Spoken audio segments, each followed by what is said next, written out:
ready to unlock some timeless wisdom. I'm in. Today we're diving deep into the intelligent investor. Benjamin Graham, the OG of value investing. With some fresh commentary from Jason Zweig to bring it into the 21st century, we'll unpack Graham's core principles. Help you see past all that market hype. And learn to think like a true investor. Because let's face it, anyone can throw money at the market. Exactly. But Graham shows us how to do it with intelligence and purpose. What's fascinating about the intelligent investor is that it's not just about numbers. It's about you. Okay, tell me more. Graham believed that your temperament, not your IQ, is the key to successful investing. I love that. It's like he's leveling the playing field. Exactly. You don't have to be a math whiz to be a successful investor. It's about being patient. Discipline. And in control of your emotions, especially when the market gets wild. Which it always does, right? Always. Graham saw it all firsthand on Wall Street.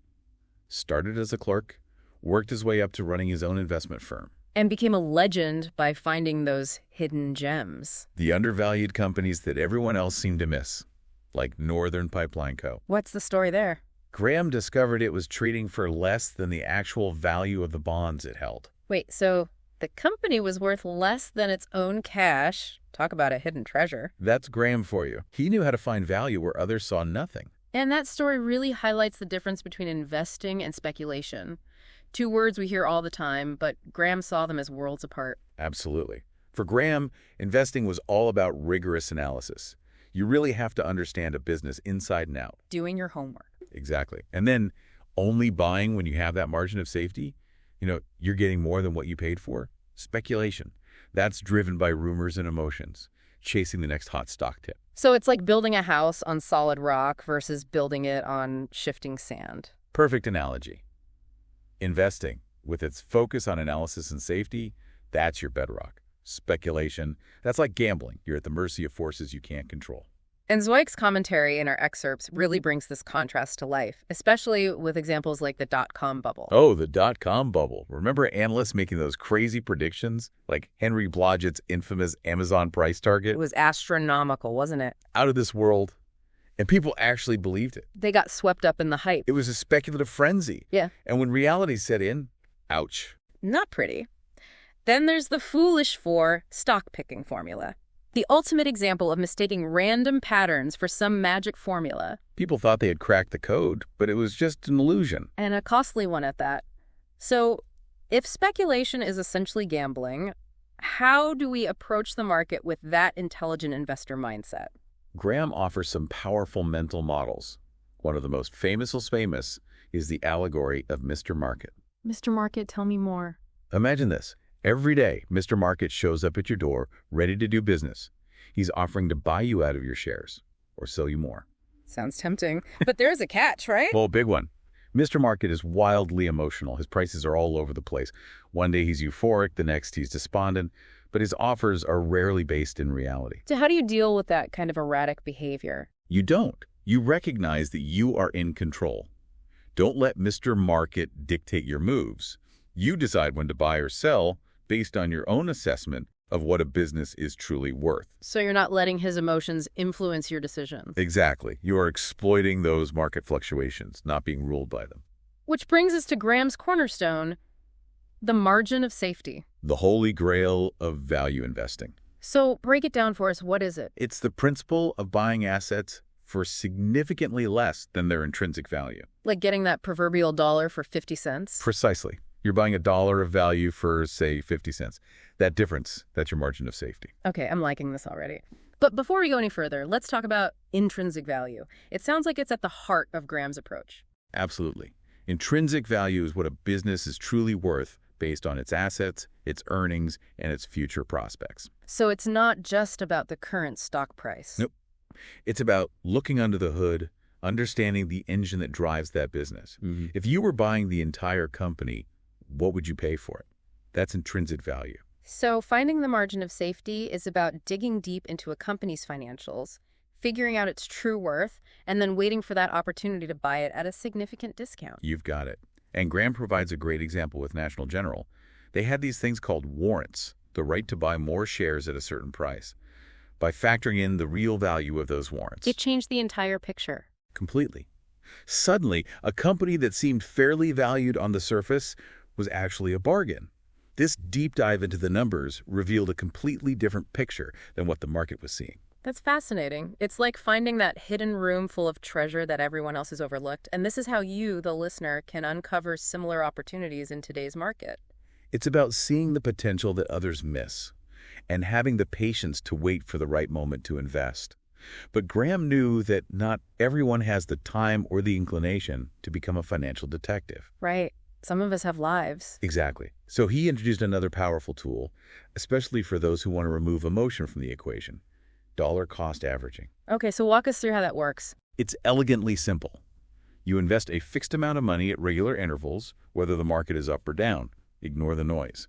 When prices are high, you buy fewer shares. When they're low, you buy more. And over the long run, it all averages out. So it's like a built-in discipline. You're not trying to time the market or make those big risky bets. Exactly. It's a slow and steady approach, removes the temptation to make impulsive decisions based on those daily market swings. So far, we've covered the importance of temperament over IQ, the difference between investing and speculating, the power of understanding a company's intrinsic value, and the beauty of dollar cost averaging. Graham also recognized that not all investors are the same. He talks about two main types: the defensive investor and the enterprising investor. Right. And neither is inherently better than the other. The key is self-awareness. What kind of investor are you? What's your risk tolerance? So the defensive investor, they're prioritizing minimizing risk. Exactly. They might opt for a simple, diversified portfolio, a mix of stocks and bonds. They're not spending hours poring over financial statements. So they're content with slower, steadier growth, without the stress of constant market watching. Exactly. The enterprising investor.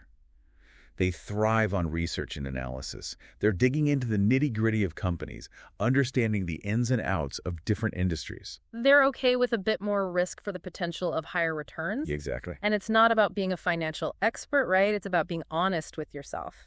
How much time do you have? What's your risk tolerance? And then building a strategy that aligns with those realities. Couldn't agree more. And this is where Graham's warnings about common pitfalls, they become invaluable, especially as you're digging into due diligence, the process of really evaluating an investment. He highlights these red flags that are still so relevant today.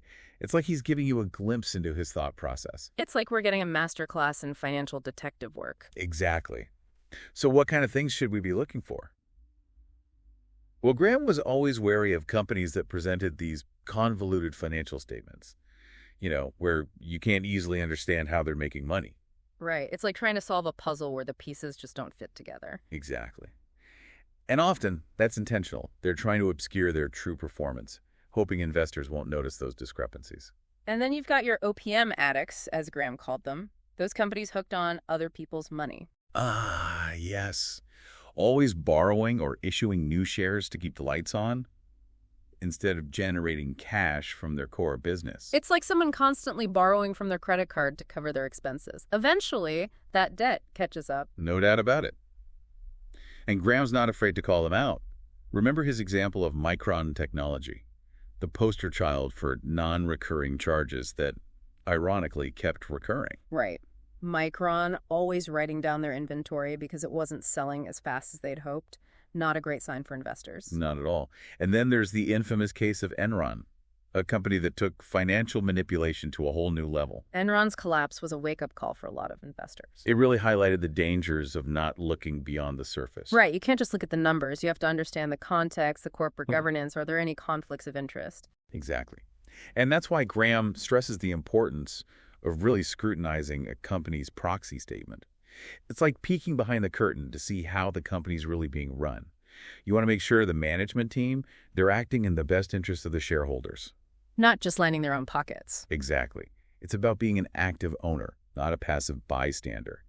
Take the time to understand the business, the management team, the overall health of the companies you're investing in. Don't just hand over your money and hope for the best. Right. And one of the best ways to learn this is to study Graham's case studies, the way he dissects these companies, revealing the hidden risks and opportunities. It's like getting a master class in forensic accounting. You learn how to read between the lines of those financial statements, decipher the real story behind the numbers. I was really drawn to his analysis of Aetna Maintenance and NVF. What stood out to you about those cases? Well, they seem like pretty straightforward companies on the surface, but Graham peeled back the layers and revealed these accounting complexities, these hidden risks that most investors would have missed. He had a knack for spotting those red flags. He did.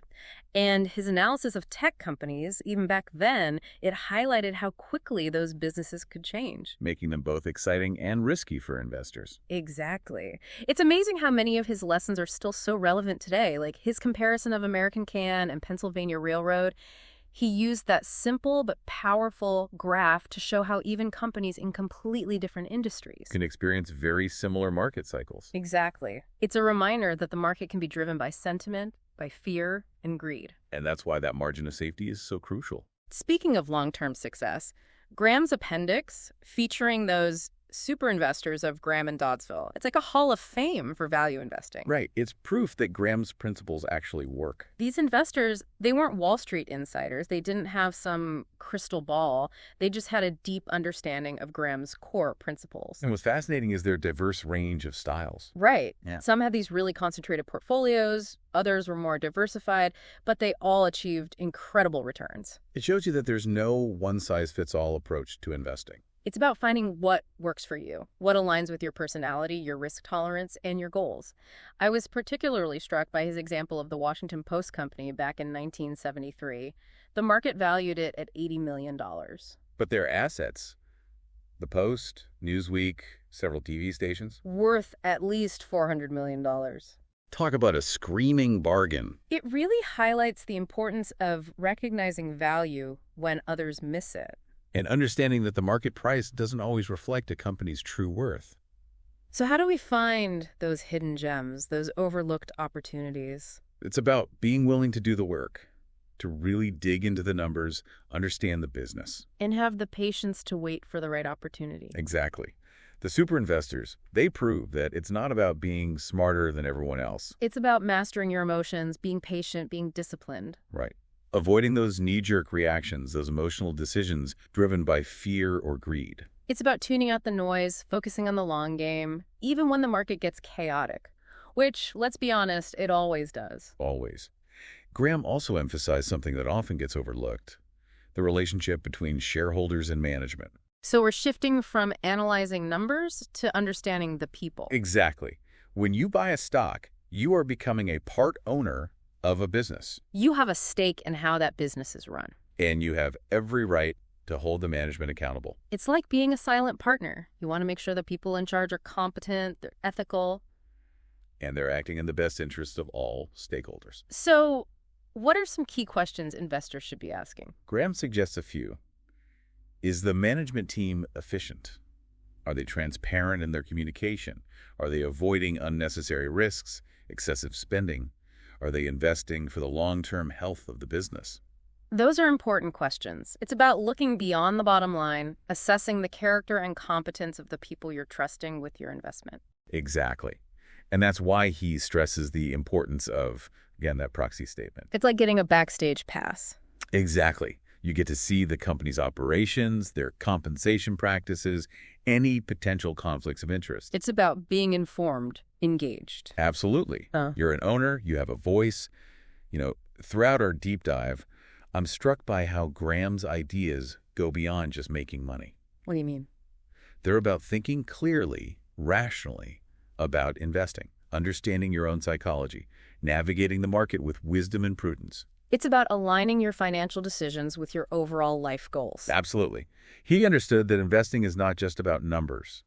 It's about people, their behaviors, their decision-making.